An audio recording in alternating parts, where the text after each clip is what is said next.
Smart automation, better business. Learn how to optimize your business with Solved. Hi, my name is Reese Bunnage with Solved Cloud. And have you ever been in a situation where you're trying to update your Salesforce processes, specifically within CPQ, but you don't know where to go? I know when I was starting out, I definitely ran into that.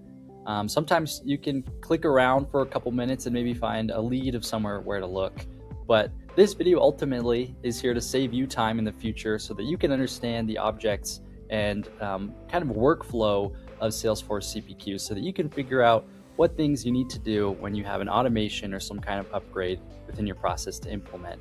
And here at Solved, I kind of consult this type of stuff a lot, and it's been very helpful to me to understand how CPQ works better so that when I'm with a client, I can be more knowledgeable about how to help them. And so I trust that if you watch this video, that you'll be able to learn and save you time in the future to help you promote and generate more revenue for your company. Okay, let's begin with this page here. This is a flow chart that was created by somebody on my team, and you've got these blue squares and these green squares. This legend here at the top left describes that. These blue ones are native CPQ objects. They're not a part of normal Salesforce, whereas these green ones are a part of normal Salesforce, but there are added CPQ fields so that they can interact with each other. So I went ahead and just kind of layered some of these out. So we've got layer 1, 2, 3, 4, and 5. So throughout this video, I'm going to describe and define what these layers are, or really just these different steps. But to start with layer 1, we've got an account and opportunity. So for all of these boxes, I'm going to go ahead and define these and then describe what they do and where you can find them as well. Okay, so you probably know about the account and the opportunity already. These are already native to regular Salesforce. But as a brief overview, the account is the business entity or the company that you're making the deal with, and the opportunity is that deal. It is the opportunity for your company to generate revenue. And this opportunity is basically the whole reason why Salesforce CPQ was created in the first place. It lives in this opportunity creation and revenue generation for your company. And honestly, with these two, we don't automate rules within them that much. They are referenced a good amount, but there's not much automation within it. So let's move on to step 2.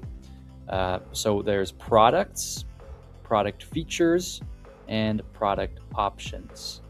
So I like to call this the product layer because it's all about products. And in CPQ, a product is more than a line item.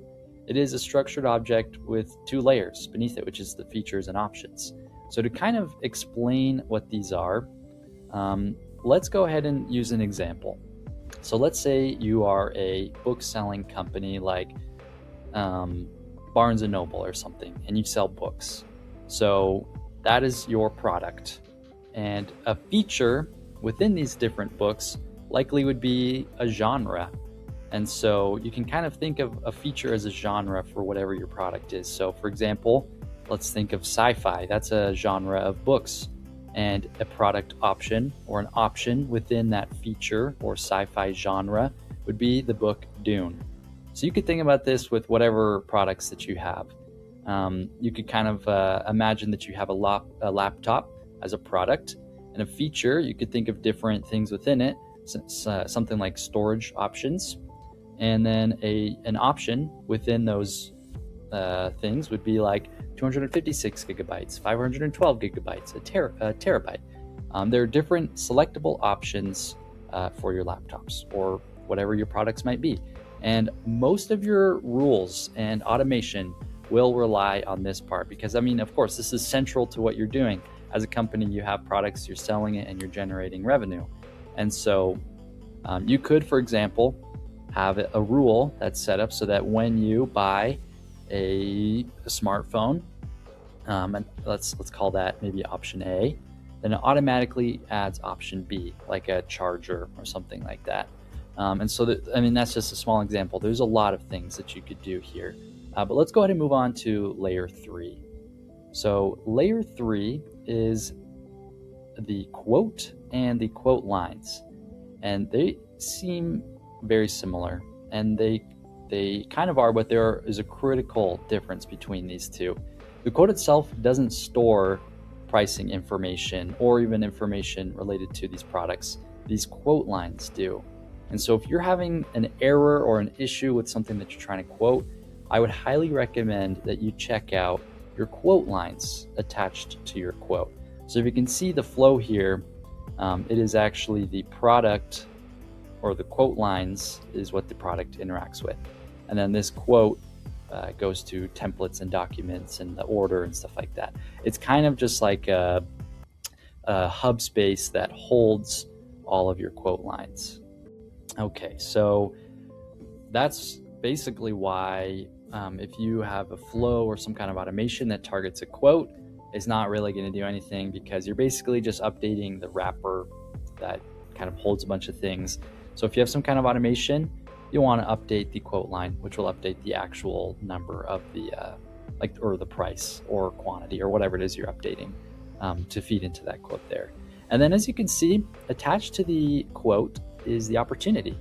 And so there are things such called primary quotes and then non-primary quotes. Basically, it's just a checkbox. And when you have an opportunity that has multiple quotes, only the primary quote is going to affect the potential revenue generation or whatever it is that you're working on there. And so CPQ will only sync the products that are a part of the quote document for your opportunity. And that's super important. It's a common source for problems or broken automations if somebody doesn't kind of realize how that works. And so let's say you have $100,000 part of a quote worth of products, and that is the official one that your customer's going to use and buy. They're willing to buy $100,000 worth of your products. You want to make sure that that's your primary quote, because what that will do, that will update your opportunity to display that you have $100,000 worth of these correct products that are going to be sold. And then that will make its way to the order, and then the order creation and the contract and such. So it's very important. And a part of this as well is the 3 products problem.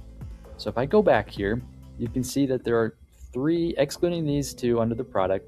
There's opportunity products, there's normal products, and order products. And it's super confusing what the difference between these 2 are, but I will explain it as simply as I can. Basically, the just regular products is just like a library. It's a catalog. It helps you know what to pick from for your product list in a way. Then these opportunity products is a part of your order here. It's also called opportunity line items, and this is what syncs from your primary quote. So you've got these things here, and so when you have products that you've selected, it's what you want, then it joins your opportunity, right? So that $100,000 worth of products is going to be held in this object there. And then I kind of think of it as sitting in the shopping cart. The deal hasn't been made yet. And then thirdly, there's ordered products. And this is what you get when you have won the opportunity, you made the deal, and these products officially have been ordered. So it's all basically the same data, or it flows. You could, if you have one quote and it's just the primary quote, you select from an opportunity, you select your product catalog options, it's the ones that you want, goes in the quote lines, comes in the primary quote, joins the opportunity, becomes an opportunity product, and then when the deal is closed and won, it joins the order and becomes an order product. And again, different automation context so that you make sure that you make the right changes. So we're moving on to layer 4 here, which will include quote document into that. So it's basically this whole section here. So quote document connects to the quote. You probably have dealt with these a lot. This is when you generate a quote, you kind of send it to your customer and say, hey, is this look good? Or when you make the order, you're like, hey, this is the order, this is the price, this is what you purchased, and everything like that. There's lots of different variable quote documents that can be created. And so because of that, there's different things that you can do to create that within Salesforce CPQ. It's really great. So this quote template here is an object that I like to call as kind of the master layout. It is there's lots of different templates that you can create. And you kind of just think of it as like the design file for your quote PDF that you'll generate. And then inside that or underneath it, there's template sections. And so to make up your master quote template, you've got these boxes or sections created, and these hold like the headers, like table blocks, terms, like signature blocks, just general things. And then within that, you've got the template content. So this holds actual text and images and dynamic fields coming in there. So you can also have like terms for your company that are in all of these quotes that you can just throw in there. And then line columns. These are kind of like in a grid format on depending on what your template sections look like. But they usually pull information from your quote lines. So that includes like your product, quantity, price, stuff like that in the order that you wanted it. And so for like a sales ops person, this layer is where you can automate your branding for your company. And different customer segments get different templates, which makes sense. So a lot of enterprise quotes look different than SMB quotes, and that logic which you can create is like which template fires for which type of deal. And it's controlled by a field on the quote object here called the quote template. As I guess, yeah, depending on your quote template, that's what dictates what comes in there. And so basically one field can determine what document is generated for your client. And so that's really helpful for different types of automations that you can create. And I like to think of it a little bit as like Inception. You know, you've got these boxes within a box in a box that creates eventually into this code document here. Let's finish up here with layer 5. It's not too complex. This is basically just like business things that are going on. This is not really technical, maybe is a better word than complex. So there's the order, contract, subscription, and an asset. And so within the flow of CPQ, when a deal is officially closed and like a quote is signed and everything like that, what happens next? Well, as we talked about before, order products are created. This is like the official products. But let's say you have a one-time product like a smartphone or like your real estate, someone bought a house, and they actually own that. From the order, that becomes an asset. And that's, great for them. It's a one-time purchase basically. And that's pretty easy to do. But let's say for path B, let's say you own a SaaS company or you are a SaaS company and you have a subscription that your customers purchase and they pay for each month. Well, Salesforce CPQ or Revenue Cloud have the option to be able to kind of create that relationship for these two companies. So when that order of these monthly products come in, creates a contract, and then within that contract, subscriptions are created. And subscriptions do renew. And there's even things within this section here called amendments, where you can update your contract to include different subscription items, whether that be like you need a lower or a greater quantity of something. Let's say you've struck a deal and you want your price to change. You can do that within Salesforce CPQ. And so the business question that you need to answer before building any fulfillment automation is, what are we actually selling? Is it one time, reoccurring? Is it both? Because the object path for these two is completely different. And depending on your flow, you're going to need to know what the starting point is and what this end point is. And basically, you think of like a smartphone or an object you own, that's an asset. And then a Netflix subscription, that's a subscription. And these are both things that you can do within Salesforce CPQ so that you as the company gets paid in the way that you need to, basically.